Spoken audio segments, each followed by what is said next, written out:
Yang ni adalah slim crossbody bag in Santop.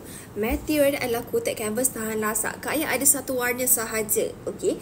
Yang ni ada Pimo logo. Dia ada silver hardware. Cantik tau. Sebabkan slit crossbody, dia actually dia macam re-slit tapi boleh crossbody. Dia macam re-slit tapi boleh crossbody. Datangkan dengan chain strap. Boleh remove tapi tak boleh adjust. So kalau katalah biasa nak adjust dia sebab terlalu panjang, biasa boleh je tambah chain clip. Okay, chain clip tu function dia macam untuk dia adjust dia punya panjang dah ikut ketia dan keselesaan besi.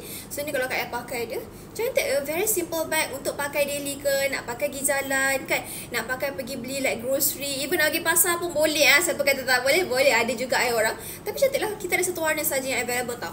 Okay, so kita tengok bahagian dalam dia besti. Dalam dia ni kena ingat tau, dia macam wrist besar dia, so dia tak terlalu besar. Dalam dia ada dua card slot. Yang ni kalau nak masuk phone boleh, promise boleh masuk. Kak Ayah tak ada promise, Kak ada phone Kak Ayah je. Yang ni 14 biasa. Lepas tu Kak Ayah tak ada media wallet. Dia media wallet boleh masuk. Kita contohlah Kak Ayah masuk wallet lelaki kan. Wallet ni kan lebih kurang macam media wallet. Boleh. Dia akan nampak bulky tapi masih lagi boleh zip. Masih lagi boleh zip biasa. Okay, dia akan nampak bulky sikit tapi okey lah, still boleh zip. And then ada lagi ruang nak masuk lip balm ke, nak masuk kunci-kunci ke, or another barang yang kecil-kecil ke, perfume, travel, ubat, boleh je masuk dalam ni. Jadi biasa yang mana berminat dengan slim crossbody bag colour Santop ni, bolehlah grab sekarang dekat shop kita.